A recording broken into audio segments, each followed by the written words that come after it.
Hello students, আমার চ্যানেলে তোমাদেরকে স্বাগত। শুরু করছি ক্লাস 11 ফার্স্ট সেমিস্টারের একটি ভূগোলের ক্লাস। দেখতে পাচ্ছ তোমাদের সামনে রয়েছে রায়ো মার্টিন প্রশ্নবিচিত্রার ক্লাস 11 ফার্স্ট সেমিস্টার। তো এই প্রশ্নবিচিত্রাতে কিন্তু আমি তোমাদের জন্য ক্লাস 11 ফার্স্ট সেমিস্টারে ভূগোলের অধ্যায়ভিত্তিক এমসিকিউ ক্লাস করাচ্ছিলাম। আজকে আরও একটি কিন্তু অধ্যায়ভিত্তিক এমসিকিউ ক্লাস তোমাদের জন্য নিয়ে এসেছি। তো প্রথম থেকে শেষ পর্যন্ত ভিডিওটা দেখবে, একটিও স্কিপ করবে না। চলো শুরু করে দিই class 11 first semester Ray Martin Prashnabichitra থেকে ভূগোলের অধ্যায়ভিত্তিক এমসিকিউ ক্লাস। চলো ভূগোলের অধ্যায়ভিত্তিক এমসিকিউ ক্লাস শুরু করি। দেখো, আচ্ছা আজকে আমরা ভূগোলের, দেখো এটা অনেকদিন বাদে আমি তোমাদের জন্য নিয়ে এসেছি।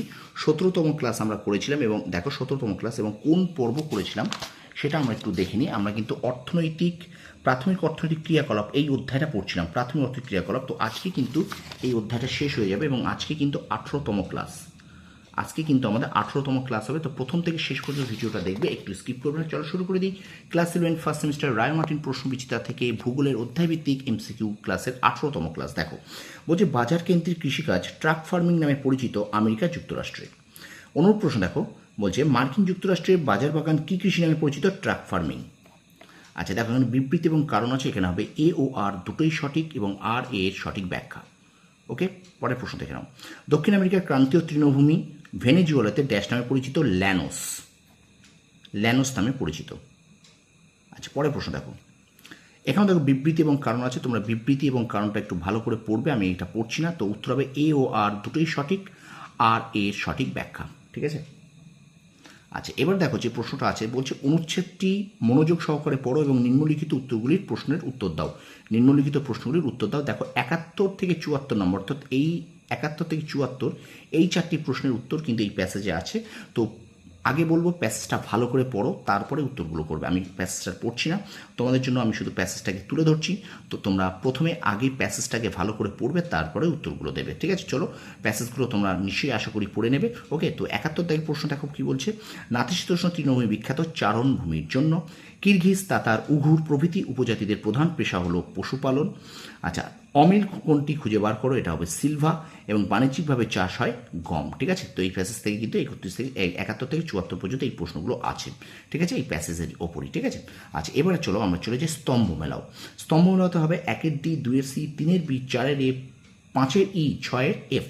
ঠিক আছে, 1-এর ডি, 2-এর সি, 3-এর বি, 4-এর এ, 6-এর ই, 5-এর ই, 6-এর এফ প্রথম থাকবে উত্তর। ঠিক আছে, আচ্ছা তারপর দেখো পিঙ্ক বোলওয়ার্ম পোকার দ্বারা ক্ষতিগ্রস্ত হয় কোন ফসল? কার্পাস। আচ্ছা, রেশম বা গুটি পোকা প্রতিপালনের পদ্ধতিকে বলা হয় সেরিকালচার। তারপর দেখো ল্যাটিন শব্দ হোর্টাস কথার অর্থ বাগান। আচ্ছা, মেক্সিকোয়ের স্থানান্তর কৃষির নাম হলো মিল্পা। আচ্ছা, এখানে দেখো আরেকটা স্তম্ভগুলো আছে, 1-এর ডি, 2-এর সি, 3-এর বি, 4-এর এ, 1-এর ডি, 2-এর সি, 3-এর বি, 4-এর এ। ওকে, আচ্ছা পরের প্রশ্ন দেখো, দক্ষিণ আমেরিকার ক্রান্তীয় তৃণভূমি ব্রাজিলে ড্যাশ নামে পরিচিত? ক্যাম্পোস নামে পরিচিত।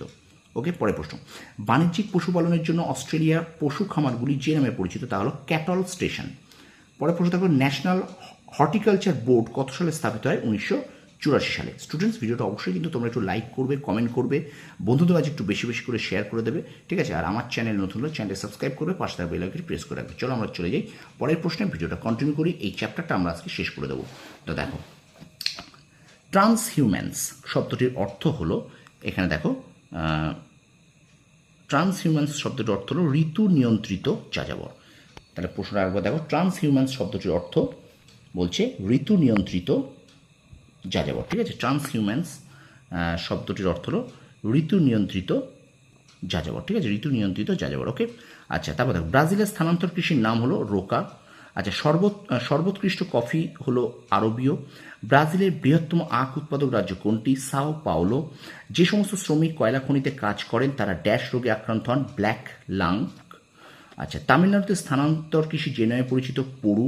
আচ্ছা, বুশম্যান উপজাতি ড্যাশ অঞ্চলের অধিবাসী?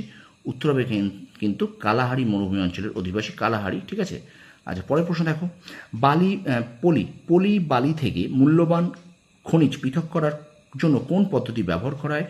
উত্তর হবে প্লেসার মাইনিং। আচ্ছা, শস্যাবর্তন বহুল প্রচলিত ড্যাশ কৃষি পদ্ধতি? মিশ্র। আচ্ছা, এবার এখানে বলছে কোন জোড়াটি সঠিক? তো এখানে দেখো যে আছে সেরিং গুইরোস রবার গাছের আঠা, বান্টু স্থানান্তর কৃষিকাজ করে, বুশম্যান জলজ প্রাণী, জলজ প্রাণী শিকার করে, আর এস্কিমো ফলমূল সংগ্রহকারী উপাদানকারী। ঠিক আছে, এখানে কোন জোড়াটি সঠিক? এটা হলো 1 এবং 2 ঠিক এবং 3 ও 4 ভুল। ঠিক আছে, তো বলছে এখানে 1, 2 ঠিক, 3 এবং 4 ভুল। তো এই পর্যন্ত আমরা 18তম এমসিকিউ ক্লাস শেষ করলাম। ক্লাস 11 ফার্স্ট সেমিস্টার ভূগোলের রায়মার্টিন প্রশ্ন বিচিত্রা থেকে 18 নম্বর এমসিকিউ ক্লাস আমরা শেষ করলাম অধ্যায়ভিত্তিক। তো ভিডিওটা ভালো লাগলে অবশ্যই লাইক করবে, কমেন্ট করবে, বন্ধুদের মাঝে বেশি করে শেয়ার করে দেবে। আর আমার চ্যানেল যদি নতুন হয়ে থাকে অবশ্যই চ্যানেল সাবস্ক্রাইব করো, পাশে তার বেল প্রেস করে রাখবে। ঠিক আছে, তোমরা সফল হও, তোমাদের সাফল্য কামনা করি। ধন্যবাদ।